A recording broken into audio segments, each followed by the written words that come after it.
Let's go. All right, so this is actually a better view of the high roller. Flamingo. There's a Bellagio. Yeah, we're gonna turn right. As soon as he gets here, I'm waiting for him. These are his apartments. This is my car. I can't get through the gate, so he has to walk out here. I dropped him off last night like 2 a.m. here. And you know how we have cash on us? We have to just wait until the coast is clear. There's some guys outside the gate, and we just kind of like, oh, here he comes. What up, what up? What's up, man? Did you go to the gym today? I did. You did? Nice. And relaxed outside. Ooh, content. Yeah, content. Testing me on Yeah, camera. I know. All All right, we held him accountable. He feels good today. You feel good today. I love that. What are we playing today? 2-5, right? 2-5 at the win. 2-5 at the win. Okay. We talked about your session the other day. How'd it go for you last night? You said you were with a bunch of red. Yeah, I ended up making like, I think it was like 670-ish, give or take. Okay. But the game wasn't good. You just picked some spots, but the game overall wasn't good. Truthfully, it was mostly boring. I just had one big spot where it's actually a really weird hand, but I swooped it. Reg to my right raises like under the gun 7. Yeah. That's what I call it, by the way. I don't know, it's like the new thing. No, it is the thing. I'm around all these Triton players that are like, UTG 6.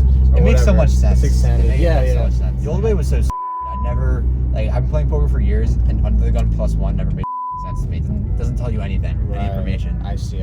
You know? Maybe I have to change that in my videos. A lot of the people who are used to what it was like that, but when you think about it, it makes perfect sense. Like, you're in the 7th position. You're saying like 7, 8, 9, because those positions like under the gun +1, it could mean like there's 7 people behind you, or in the 8th spot, or you could be in the 9th spot, or the 10th, or not the 10th, but you know, it could be, there's a lot of positions you could be in under the gun +1. Right. Because it doesn't tell you how many people are sitting there. When you say under the gun 7, you know that maybe it's 9 max or not, but like effectively the other's folded, so you're playing there. Right. So under the gun 7 opens. He's a rag. I think he made it like 20, and he opened to 20. I 3-bet ace 2 of hearts to 70. Lady in the... Wait, what's your position? Low jack, right next to him. Okay. Lady in the cutoff, cold 4 is to 200. Button cold calls the cold 4, 200. And then it folds back around to me. And I kind of thought about this, and I think that there's a lot of time where my hand plays really well on a lot of boards, and it's like only 130 more, and we're super deep, we're like over 1,500 deep. And a lot of times, like, she's gonna have kings, queens, those kind of hands that like I'm actually kind of getting pretty good prices, you know.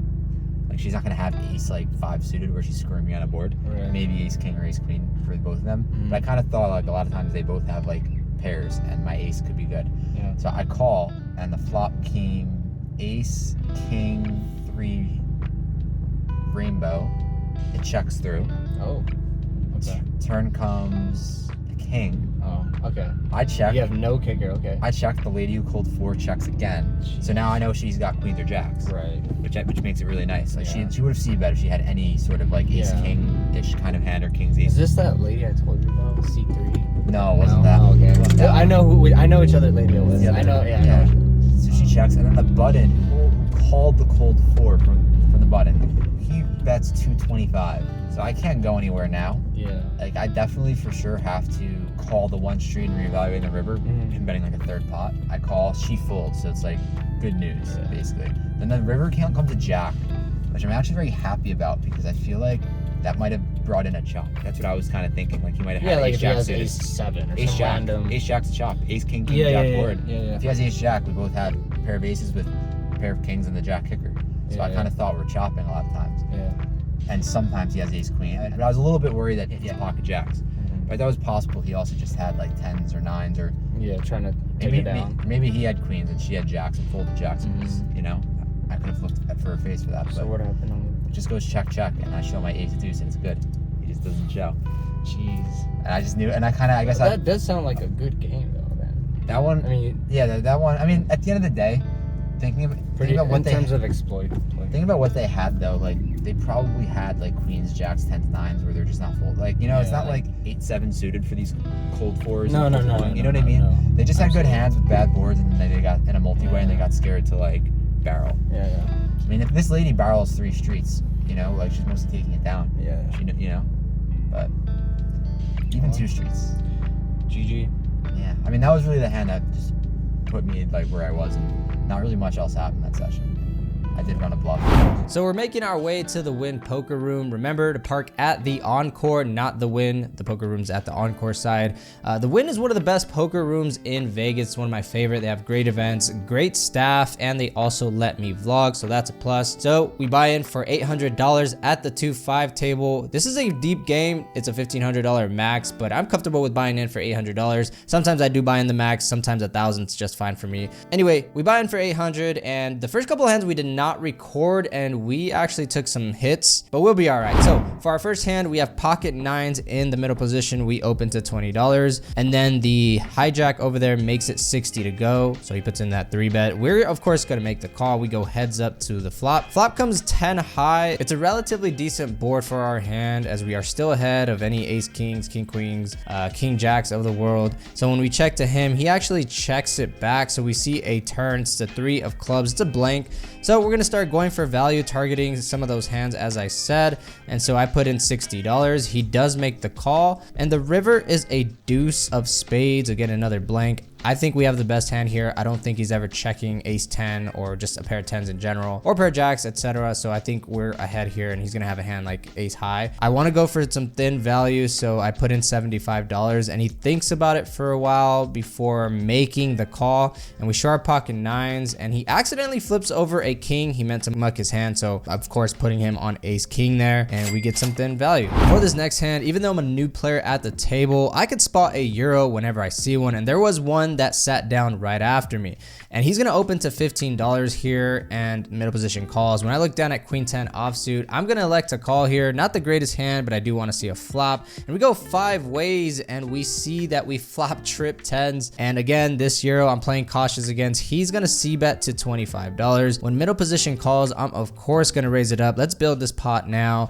and protect against some flush draws, maybe even get some value from an overpair here. And he does indeed make the call, and we go heads up to the turn, which is the ace of diamonds. And being in position when he checks to me, I'm gonna go ahead and check this one because we can keep some of his bluffs in on the river, but I'm also playing cautious. Again, he's gonna be super strong when he's calling the flop raise. So yeah, so when we check the turn, the river is a blank, and he's gonna lead for $125 now. And given the player profile, I just had a hunch there's no way I'm raising here given who he is, and I ask if he has aces, and I make the call, and he flips over ace 10 for the turn full house. So I'm glad I lost the minimum there. He even says I lose the minimum, and I said I just knew this guy was nutted. So it's important to know your players at the table, and this is one example of that. So it's been an hour and a half now. We've been card dead, and our stack has dwindled. But we get out ace king, so there is hope. We're in the cutoff, and we make it 25 to go. Button calls, and the big blind calls, and we go 3 ways to a flop. And we flop top 2, so we're hoping to get some value or maybe double up here. So when it checks to me, I throw in a continuation bet of $40. The button now calls, the big blind folds. We go heads up to the turn, and the turn's a 3 of clubs, complete blank. And of course, we're gonna keep firing. We make it $80 to go, and now he does the unexpected and raises to $160. I have about $300 left behind, so just calling here is not an option. I'm not sure what he could be doing this with, probably a set, but I have top 2 here, and I'm ahead of any ace 10s, ace jacks, ace queens of the world that would probably be overplaying here. So I'm gonna go ahead and go all in. Does make the call, and the river is a jack of spades, inconsequential because he shows pocket 8. So he flops bottom set, and I flop top 2. What a cooler. So I lose my first bullet, but before we buy in for a second bullet, I take a break. I got hungry, and we order a combo fried rice. I made it spicy, so they added some jalapenos in there. It's got pork, beef, chicken, and shrimp. I recommend. All right, once we our delicious dinner, we're back in business. I'm not gonna lie, I'm a bit on tilt, so I'm gonna play this hand. It's 8-4 of hearts on the button, so when the cutoff opens to $15, we flat, the big blind calls, and we go 3 ways to an amazing flop of trip 8s. When it checks to me, I go ahead and now bet $20, and surprisingly, the big blind now check raises to $90. I assume he could be doing this with some sort of to draw. Maybe pocket sixes even that wants to protect against some overcards. You know, pocket sixes is a reasonable call pre-flop. So I make the call and we go to a turn. I'm not loving it. It's the 9 of diamonds. So, you know, it's a straightish type of board out there. 6-5 makes the straights. I don't think he has Jack 10 because I think he probably would have squeezed pre-flop. Anyways, he continues for $150. And I'm not loving this. Again, like we could be outkicked if he did have the last 8. He could have pocket 7s, I guess, for a boat. But man, our hand is too strong. We already made it this far with 8-4 of hearts. So I make the call. And what do you know? The river's a 4 of diamonds. What a bink. We hit a 3-outer to potentially be a winner here. And now he checks, which is really interesting. I'm not sure what to put him on. I mean, that 4 shouldn't really change anything if he did have a straight. I go for value. I make it $250. And now he's going to think about it before putting in the call. And we show our disgusting full house with 8-4. And he shows the people to his left that he also had an 8. Later on, he told me he had 8-10 for flopped trips as well. So I was outkicked until the river came our 3-outer. Damn, if you like that hand, hit that like button. Let's go. We're back in this. A couple of rotations later, we're back on the button with Jack 10 offsuit this time. The hijack makes it 15 to go. I make the call and we go heads up to a nice flop. Well, it's not the greatest, but hey, we flop an open-ended straight draw. So when she continuation bets for $20, I make the call. The turn's a 4 of diamonds, bringing in a second flush draw. So now there's hearts and diamonds out there. And she continues to barrel for $75. I know what you guys are thinking, and I know what I was thinking. This would be a terrible call because even if a 7 or a queen did come, we want a black card because if a diamond comes, flush gets there. If a heart comes, flush gets there. So if I make the call, I'm only hoping for a 7 or queen that is black. Okay, I'm just emphasizing. Anyway, but we're vlogging and we are running pretty luck boxy-ish, if that's a word. Anyway, embarrassingly enough, I make the call and what do you know? The river is a 7 of spades. Oh my God, we get there on the rivers. This is so embarrassing and disgusting, and you call me what you will, but this is content. Anyway, she now makes a wise check and I'm gonna go for a value here. I'm probably targeting a hand like maybe ace king that's sussing my hand out because I only make it $120 and she snap calls and we show the disgusting straights and she upsettingly throws away her cards and gives me the money. So yeah, I'm probably putting her on ace king the way she you know, kind of flashed her cards at herself. Yeah, or maybe aces, who knows. But yeah, that was pretty disgusting. Give me all you want in the comments, but yeah, I'm a river rat right now. Anyway, we move on. For this next hand, the $10 straddle is on and we look down at ace queen offsuit in middle position. So we raise it to $25, folds around to the straddler who completes and we go heads up to the flop. Flop is deuce 4-8 with 2 spades. So we flop 2 overs, backdoor wheel, and I guess backdoor spade draw. So he checks to me and I put in a standard continuation bet of $25. He then check raises to $110. A little background on this player. He is an action player because he was playing a lot of hands and he was on the aggressive side. So he could be doing this with a pair of 8s that's trying to protect, maybe even a pair of 6s, 7s, or even a flush draw here. But with the queen of spades and 2 overs, I don't want to give up just yet. Again, we have backdoors here and this is an aggressive player. So I'm just going to make the call to peel, or is this a float? You guys remind me, I always forget. So when I make the call, the turn's a queen of clubs, giving me top now, and he continues with the same bet. And I'm trying to think, what is he doing this with? He could have a lot of sets here like pocket deuces, pocket 4s, I guess pocket 8s, but now we improve, so we're kind of stuck or committed, I guess, to this hand. So when he bets $110 in position, I'm just gonna make the call. And the river's an 8 of diamonds. It does eliminate some combos of, I guess, pocket 8s in his hand, makes it less likely he has one. But if he was turning his 8 into a bluff on the turn, he now has trip 8s. But also there's a couple things that missed out there, and again, my pair of queens up here, it's pretty strong hand. So he throws in $300. I think about it for a second and I do make the call, and he quickly flips over ace 5 of spades for a missed wheel and missed nut flush draw. So he turned his hand into a bluff and we take this decent pot down. But this is what I mean, sometimes you just have to understand the player dynamics at your your table to navigate through these hands. Definitely helped that I was in position, and of course it definitely helped that we are luck boxing and we keep hitting our pairs or getting the cards that we need to make a hand. So yeah, we take this one. We're in the big blind with ace king offsuit. The low jack opens to $20, the hijack calls, and we of course are going to bump this up. We squeeze to $130, and the low jack now thinks about it for a second and then does make the call. So we do go heads up to the flop, and the flop is 8-6-4 rainbow. Pretty dry board here, and we put in a continuation bet of $90, and surprisingly now he bumps it up to $200 total. So not a lot more for me to call, but a little background on this player. He is a regular here at the Win, and based on some previous hands of his, he does tend to fast play nutted hands or just fast play his value hands. So this is definitely indicating that he has some sort of overpair or even a set here. But for this price and with ace king, we can improve on the turn with top.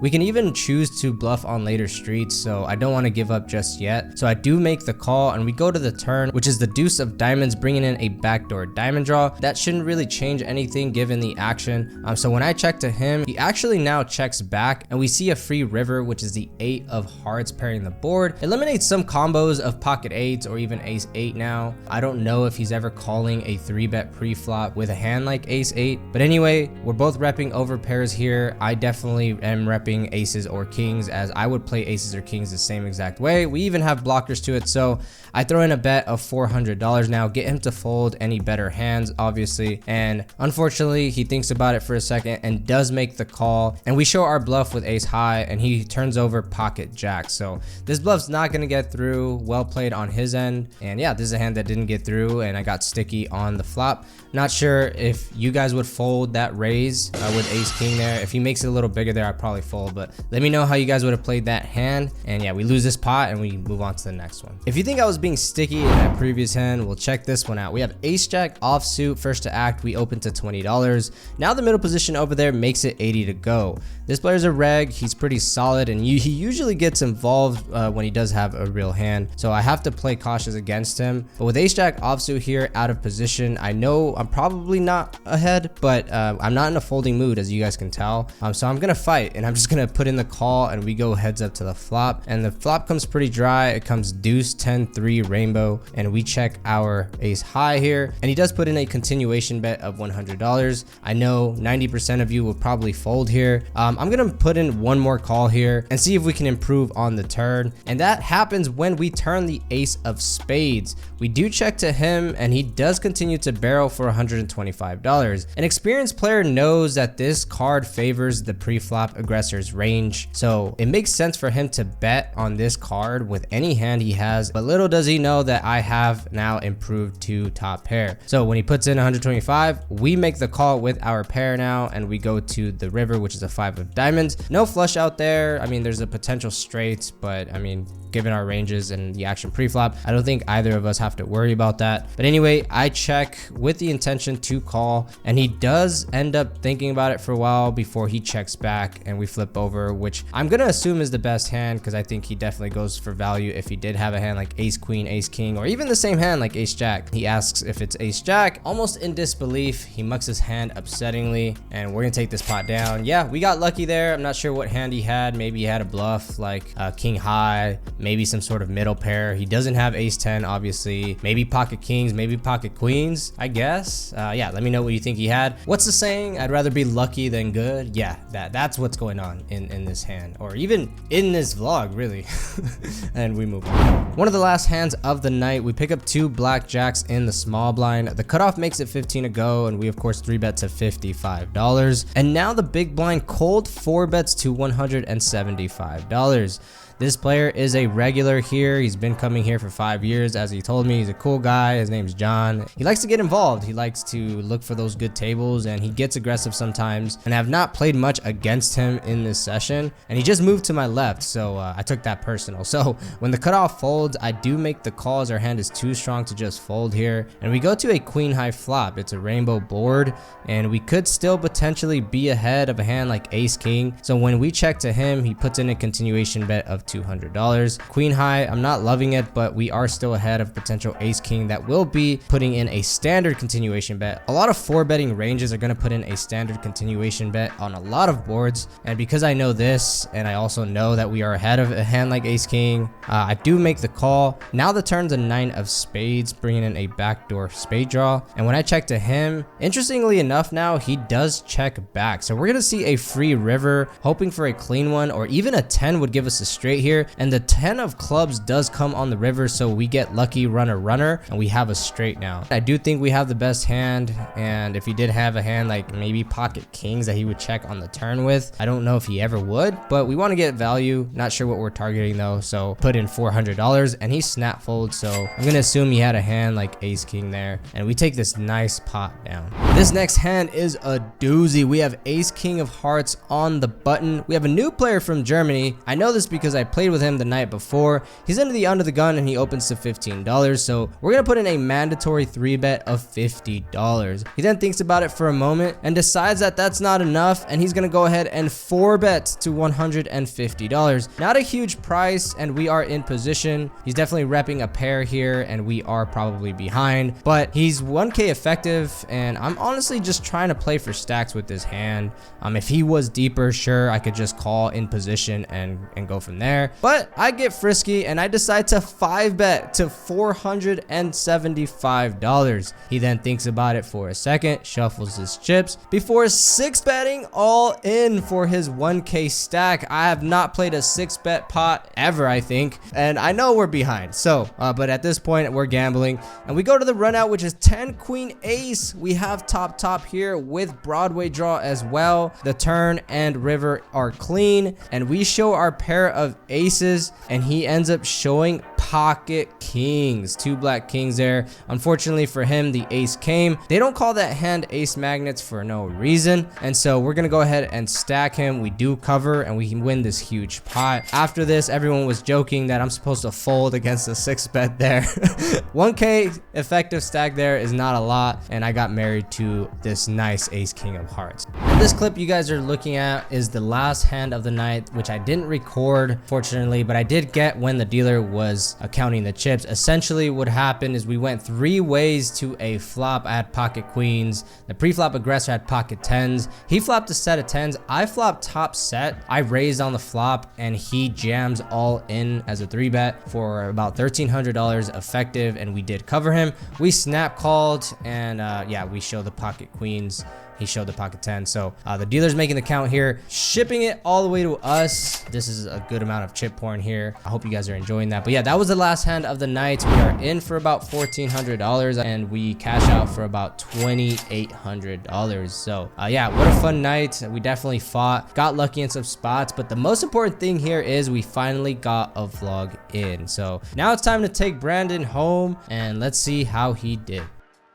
What time is it? It is 3:36. Table got better towards the end. You had a losing session, but in general, you're still doing well overall from last week. You shipped the tournament at the win, and you final table at bracelet event. So you're crushing it. I had I think I came positive 1,600. It was a long session, wild hands, and the big hand that I didn't record because I don't have a second phone right now was the top set versus set of 10s. So it was 10. What was the flop? It was like 10, 5, queen, 2 hearts. Yeah, it was insane. Like a 2.3k pot, something like that. Anyway, dropping them off, and hopefully you guys enjoyed this vlog. I should have checked in on your session. I should be doing that next time. It's like, hey, how you doing? Like, check it in for the vlog and stuff. I'll do that next time. I mean, I was doing all good until I ran aces into, I triple barreled and rivered it a set. Rivered a set, yeah. On a 10-6, 6-5 board. He's calling all these streets 1,100 in the pot. I jammed 700 to 1,100. Yeah, it's an 8 in the river for a set of 8s. That's that session, but it's all right. Yeah, we'll get it back though. Happy Halloween, everyone. Or if you're watching this and Halloween happened already. There's a poker player, I'm not gonna say who, said he hates Halloween. He hates that people dress up. I'm like, but you can be whatever you want, right? Yeah. So one day you can be whatever you want. Anyway, hope you guys enjoyed the vlog, and like, subscribe. You need to get started on your channel. I know, I'm building the content. I don't ever want to be a place where I run out. I don't want to run out of content. Building that backlog. Yeah. Cool. All right. Good night, everyone.